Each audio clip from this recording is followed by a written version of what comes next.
Assalomu alaykum azizlarim. Men sizni moliyaviy savodxonlik bo'yicha shaxsiy treningingiz Shoira Bo'ribekovaman. Bizning ikkinchi mavzuyimiz aholini tadbirkorlikka jalb qilish. Bugungi treningimizda tadbirkorlikni boshlash uchun qanday imkoniyatlar yaratilganini bilib olasiz. Ha, aynan tadbirkorlik. Azizlar, endi savol tug'iladi. Qanday qilib tadbirkorlikni boshlash mumkin? Har bir ish qadamma-qadam bo'lishi kerak. Avvalo maqsadingizni to'g'ri qo'ying. Bozorni baholang. Nima sotasiz? Nima ishlab chiqarasiz? Unga ehtiyoj bormi o'zi? Qaysi mijozlar sizga to'g'ri keladi? Biznes reja tuzing. Rejasiz biznes xuddi kompassiz kemaga o'xshaydi. Pul yig'ing. Hech bo'lmaganda boshlang'ich xarajatlar uchun zaxira bo'lishiga puxta tayyorgarlikni boshlash kerak. Tadbirkorlik faoliyatingizni rasmiylashtiring. Bu sizga ishonch va qonuniy himoya beradi. Ko'pchilik tomonidan beriladigan savolga to'xtalamiz. Biznesni noldan boshlash mumkinmi? Albatta mumkin, lekin bunga aniq reja kerak.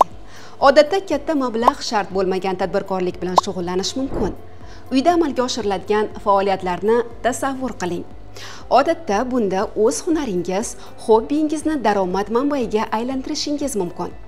Masalan, tikuvchilik, taom tayyorlash, repetitorlik, qo'shimcha daromad uchun soch turmaklash, tozalash xizmati, to'quvchilik, tomorqa xo'jaligi. Asosiy qoida kichikdan boshlang, bir xil faoliyatni barqaror qiling.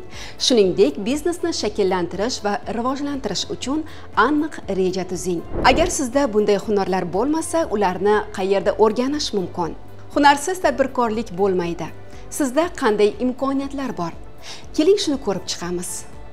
O'zinga ustoz top yo'nalishi. Bunda siz kasbni ustidan amaliy o'rganishingiz va shu paytning o'zida daromad topishingiz mumkin.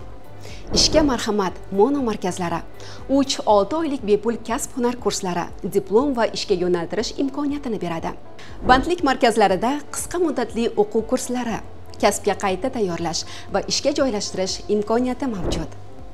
Onlayn platformalarda ustabor.uz, yordamda.uz, onlinehamshira.uz va boshqa platformalar orqali zamonaviy kasblarni, jumladan IT, dizayn va marketingni o'rganasiz va albatta sertifikatga ham ega bo'lasiz. Biznes ochish uchun nima kerak? Har qanday muvaffaqiyatli tadbirkorlikning ortida biznes reja turadi. Biznes reja bu shunchaki qog'oz emas. Bu tadbirkorning qo'lidagi asosiy yo'l xaritasi. U sizga biznes g'oyangizni aniqlash, maqsadingizni belgilash va uni qanday amalga oshirish yo'lini ko'rsatadi. Qanday mahsulot yoki xizmat taklif qilish, kimga va qayerda sotish, hammasi aynan shu rejada yoziladi. Xarajatlar, daromad manbalari va moliyaviy prognozlar rejalashtiriladi va eng muhimi bankdan kredit olish yoki investor jalb etish uchun rasmiy va ishonchli hujjat bo'ladi. Endi esa har bir tadbirkor bilishi shart bo'lgan muhim tushunchalar haqida gaplashamiz. Tannarx, mahsulot yoki xizmatni tayyorlash uchun ketgan umumiy xarajatlar. Bu siz ish boshlashda hisoblab chiqishingiz shart bo'lgan eng birinchi raqam. Narx, mahsulot, xizmat tannarxi asosida mijozga taklif qiladigan sotish qiymati. Har bir tadbirkor narx belgilashda bozorni, raqobatni va xaridor imkoniyatlarini inobatga olishi kerak. Marja, sotish narxi bilan tannarx orasidagi farq. Bu sizning umumiy daromadingiz hisoblanadi. Foyda, daromaddan barcha xarajatlar chiqarilgandan keyin qoladigan sof pul. Aylanma mablag'lar, ishni kunlik yoki oylik yuritish uchun doimiy ravishda harakatda bo'ladigan pullar. Sotuv hajmi, ma'lum vaqtda qanday mahsulot yoki xizmat sotilganini bildiradi. Bu biznesingiz samaradorligini ko'rsatadigan asosiy ko'rsatkich. Bularni bilgan tadbirkor o'z biznesini oqilona boshqarishi va foyda topishi mumkin. Endi esa savol tug'iladi. Tadbirkorlik qanday shakllarda bo'lishi mumkin? Aholini kichik va o'rta biznesga jalb qilishda quyidagi ustuvor yo'nalishlar bor. Oilaviy tadbirkorlik – bu oila a'zolari bilan birga yuritiladigan ish turi. Mikrobiznes – kichik ko'lamdagi faoliyat, masalan, mahalladagi kichik do'kon, ustaxona yoki xizmat ko'rsatish shoxobchasi. Kichik biznes biroz kengroq miqyosda, lekin baribir mahalliy va oilaviy xususiyatga ega biznes. O'rta biznes katta ishlab chiqarish yoki xizmat ko'rsatish kompaniyalari uchun. Davlatimizda aynan mana shu 4 bosqichli tizim orqali aholini tadbirkorlikka jalb qilish, ularning faoliyatini kengaytirish va rivojlantirish uchun zarur shart-sharoitlar yaratilmoqda. Do'stlar, yana bir muhim bosqich bu faoliyatni rasmiylashtirish haqida. Rasmiy tadbirkorlik bu qonuniy muhofaza va qo'llab-quvvatlash kafolati degani. Keling, tadbirkorlikni rasman boshlash uchun eng sodda bo'lgan usullarga to'xtalamiz. Qanday qilib rasmiy tadbirkorga aylanish mumkin? O'zini o'zi band qilish orqali, soliq.uz mobil ilovasi yoki mygo.uz orqali pasport ma'lumoti va faoliyat turini kiritgan holda ariza topshirasiz. Avtomatik ravishda soliq organlarida ro'yxatdan o'tasiz va o'zini o'zi band qilgan shaxs sifatida qayd etilasiz. Sizdan soliq hisoboti talab etilmaydi. Agar sizda pensiyaga chiqishda staj zarur bo'lsa, ixtiyoriy ravishda yil davomida bazaviy hisoblash miqdorining 1 barobari miqdorida mablag' to'laysiz. Yakka tartibdagi tadbirkorlarni davlat ro'yxatidan o'tkazish. Birinchi qadam, e-imzo.uz dan onlayn yoki davlat xizmatlari markazlariga borib eriy olasiz va jismoniy shaxslar sifatida bazaviy hisoblash miqdorining 7%, 28840 so'm to'lovini amalga oshirasiz. Ikkinchi qadam, yakka tartibdagi tadbirkorlarni davlat ro'yxatidan o'tkazish uchun onlayn elektron imzo yordamida mygo.uz yagona interaktiv davlat xizmatlari portali orqali o'tasiz. Hududiy davlat soliq inspeksiyasiga shaxsan murojaat etish orqali offlayn ro'yxatdan o'tishingiz mumkin. Onlayn ro'yxatdan o'tish uchun fo.birdarcha.uz orqali eriydan foydalangan holda yakka tartibdagi tadbirkorlikni davlat ro'yxatidan o'tkazasiz.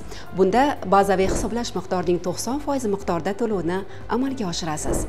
Agar sizda davlat xizmatlari markazlariga borib, davlat ro'yxatidan o'tish istagi bo'lsa, eriydan foydalanib bazaviy hisoblash miqdorining 1 baravari miqdorda to'lovni amalga oshirasiz va ro'yxatdan o'tasiz. Har ikki holatda ham siz guvohnomaga ega bo'lishingiz mumkin. Rasmiy faoliyatning yana bir shakli yuridik shaxs sifatida ro'yxatdan o'tish.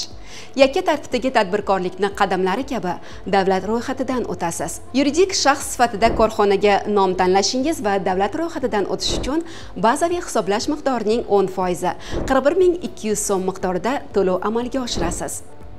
Faoliyatni bu turida rasmiy davom ettirish sizga banklardan kredit olish va davlat dasturlarida qatnashish imkoniyatini beradi. Endi treningimizning ikkinchi qismiga, ya'ni tadbirkorlikni boshlash uchun qanday imkoniyatlar yaratilishini birma-bir ko'rib chiqamiz. O'zini o'zi band qilgan shaxslar uchun mikrokredit imkoniyatlari haqida birgalikda gaplashamiz. O'zini o'zi band qilgan fuqarolar uchun biznesga birinchi qadam, biznesga ikkinchi qadam, mahalla loyihasi loyihalar doirasida mikroqarzlari mavjud.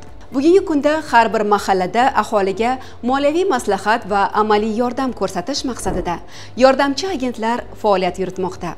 Shuningdek, har 3-4 ta mahallaga bir nafardan maxsus mahalla bankirlari biriktirilgan. Ular bank xizmatlaridan samarali foydalanishingiz uchun yaqindan ko'mak beradi. Keling, mahalla bankirlari va yordamchi agentlar yordamida tadbirkorlikni boshlash uchun mavjud kredit turlari bilan tanishib chiqamiz. Biznesga birinchi qadam loyihasi bo'yicha o'zini o'zi band qilgan shaxslarning tadbirkorlik faoliyatini boshlash uchun 6 oygacha imtiyozli davr bilan 3 yil muddatgacha banklarning kredit siyosatidan kelib chiqib 5 million so'mdan 18 million so'mgacha kreditlar ajratilishi ko'zda tutilgan. Ikkinchi, oilaviy tadbirkorlik uchun ajratilayotgan kreditlar jismoniy shaxslarga 50 million so'mgacha va yuridik shaxslar uchun 300 million so'mgacha hokim yordamchisi tavsiyasiga asosan kreditlar ajratiladi. Yillik foiz stavkasi Markaziy bankning asosiy stavkasi +4% miqdorda belgilangan. Kredit muddatlari umumiy tartibda 3 yilgacha 6 oy imtiyozli davr bilan, chorvachilik, baliqchilik va parrandachilik uchun 1 yilgacha imtiyozli davr bilan 3 yilgacha muddatga, bog'dorchilik, uzumchilik va limonchilikni tashkil etish, issiqxona, qishloq xo'jaligi texnikasi va asbob-uskunalarni xarid qilish uchun 3 yilgacha imtiyozli davr bilan 7 yilgacha muddatga, hunarmand uyushmasi a'zolariga ishlab chiqarish ehtiyojlari uchun asbob-uskuna, ehtiyot qismlari va xom ashyo materiallarini xarid qilish, hunarmandchilikni rivojlantirish markazlari, usta shogird maktablarini tashkil etish, uy muzeylari va ustaxonalari qurish yoki shu maqsadlarda bino va inshootlar sotib olish uchun 3 yilgacha muddatga hamda aylanma mablag'larni to'ldirish uchun 18 oygacha muddatga ajratiladi. Kichik biznesni qo'llab-quvvatlash maqsadida tadbirkorlikni rivojlantirish kompaniyasi aksiyadorlik jamiyati mablag'lari hisobidan 7 yil muddatgacha 3 yil imtiyozli davr bilan 300 million so'mgacha kreditlar ajratiladi. Bunda 100 million so'mgacha garovsiz va 300 million so'mgacha banklarning kredit siyosati talabiga asosan garov ta'minoti bilan ta'minlanishi lozim. Kredit foizlari tadbirkorning ro'yxatdan o'tgan va faoliyat yuritayotgan hududiga qarab 5-toifa 19%, 4-toifa 20%, 3-toifa 21%, 2-toifa 22% va 1-toifa 23% dan kreditlar ajratiladi. Aziz do'stlar, bugun biz sizlar bilan tadbirkorlik haqida suhbatlashdik. Bu suhbatimizda sizlarga faqat nazariy bilim emas, balki hayotda sinab ko'rilgan amaliy maslahatlarni yetkazishga harakat qildim. E'tiboringiz uchun katta rahmat. Shoira Bo'rbekova, sizning treningiz.